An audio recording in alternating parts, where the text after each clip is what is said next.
Man, South Carolina gave me a headache of renewing my CDL. It's just crazy how much of a headache I got for renewing a CDL with a Hazmat endorsement.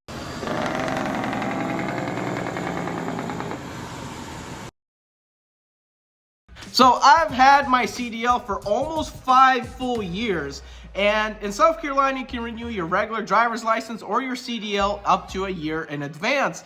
And today is summer of 2024.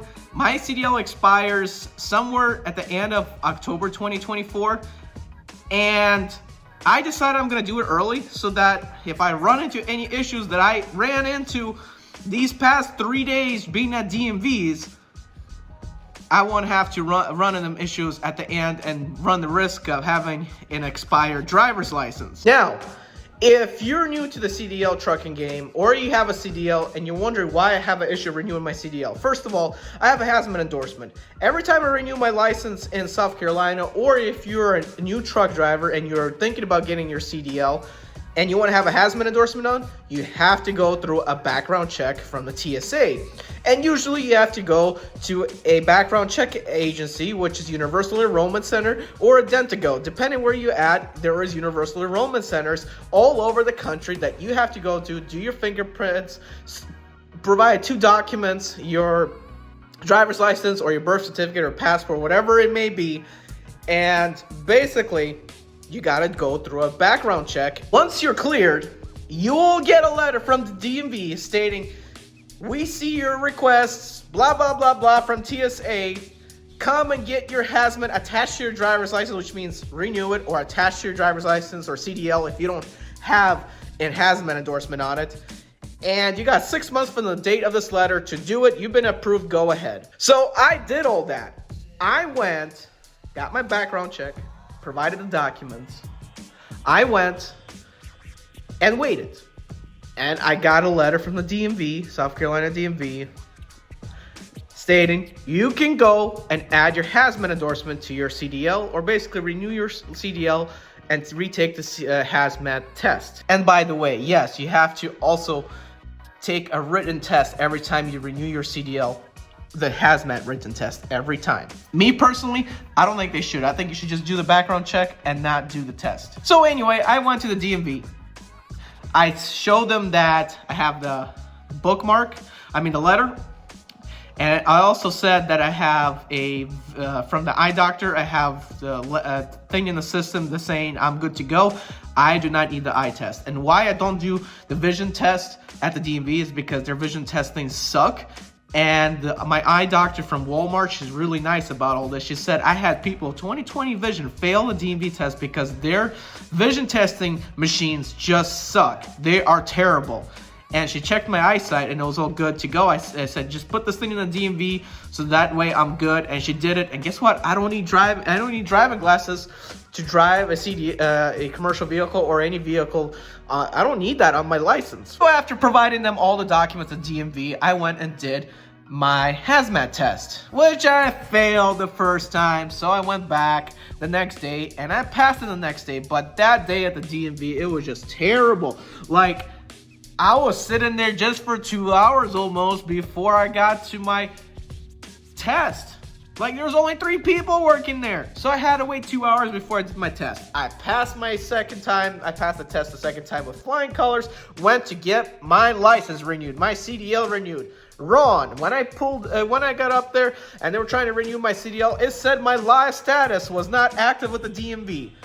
Then I pulled out and showed them the letter that was sent by the DMV, and I told them, look, you guys sent this to me. How am I not in the system to be activated for the Hazmat thing? They were like, oh, we're sorry, I don't know. Like, I've never seen a letter, come before you were active, so that's just weird. So, like, they sent a letter, I'm not in the system. That's just weird. Like, if the DMV says it sends you a letter that you're ready to have your Hazmat endorsement attached to your license, that means you're good to go. So why I'm not good to go in their system, I had no clue at that time.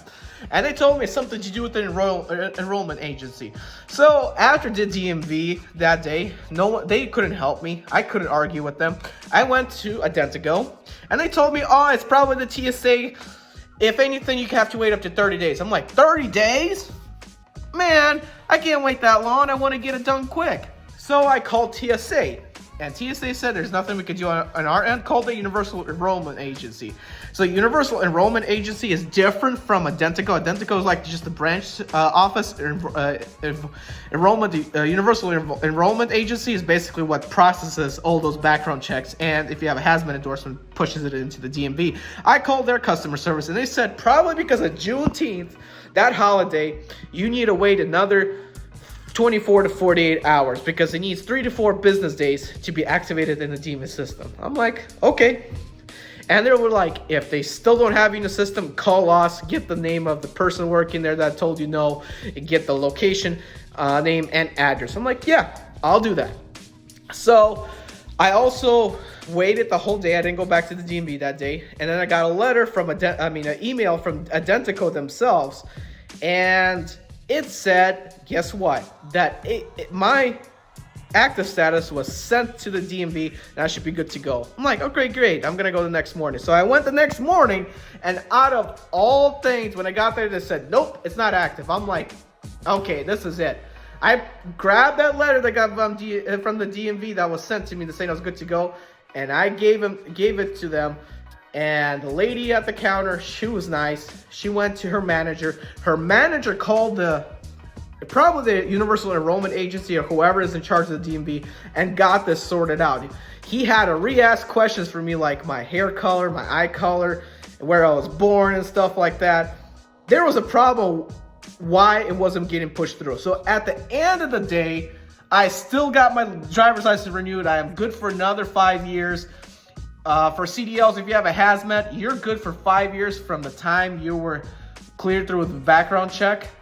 So in 5 years from the date you were cleared from the background check is when it expires the next time you renew your license. So I'm good for 5 years until that date. And basically this manager at this DMV in South Carolina, he was really nice and got this sorted out. I don't know why they could have sorted out the other DMV, because even with the Juneteenth holiday factored in, guess what? I was still 3 to 4 business days after that holiday, so I should have been in the system. I'm glad I went back to one of the locations that I usually go to for the DMV, or the ones where I first came to try to renew my CDL. And the manager there fought for me, basically, told me, hey, here's what's going on. And he helped me get this thing activated. He called the proper agency. Just some people at other DMVs are just lazy, don't want to deal with it. If I didn't fight for myself saying, hey, here's this and this that came, I already got a confirmation on email. I got a confirmation from TSA saying I'm approved, and I got your letter. I would have not had my CDL renewed probably ever, because DMV, for the most part, they don't care. So always fight for yourself if you think everything's correct, and now is everything on their end, because you don't want to get forgotten and not get your CDL renewed. I mean, you can always renew your CDL, but if you want the Hazmat endorsement, you need to have that thing active, because you can renew your CDL, you just won't have the Hazmat endorsement attached to your CDL. Now, for those of you that live in South Carolina, I don't know about other states, for those of you that live in South Carolina, when you do your Hazmat test, study at home. You don't have to buy the CDL handbook, okay? You can just search it up online. Study at home, take practice tests. Now, I'm gonna tell you straight up front, those practice tests, a lot of them are lying.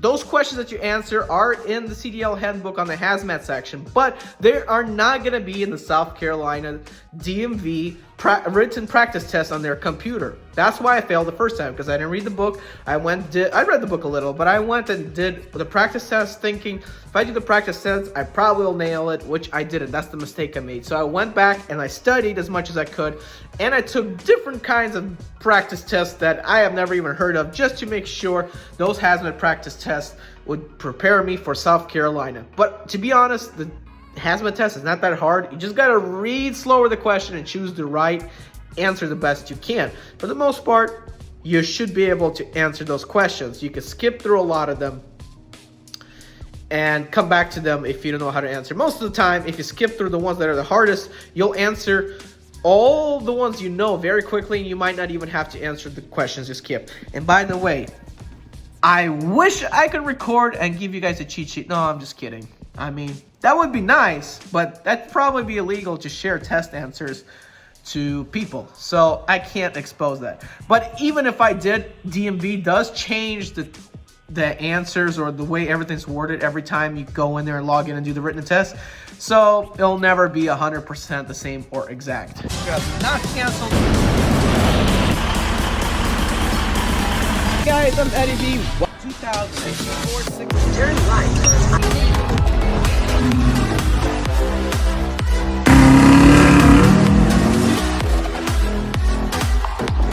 This particular package. Driving attempt on the 6 Series.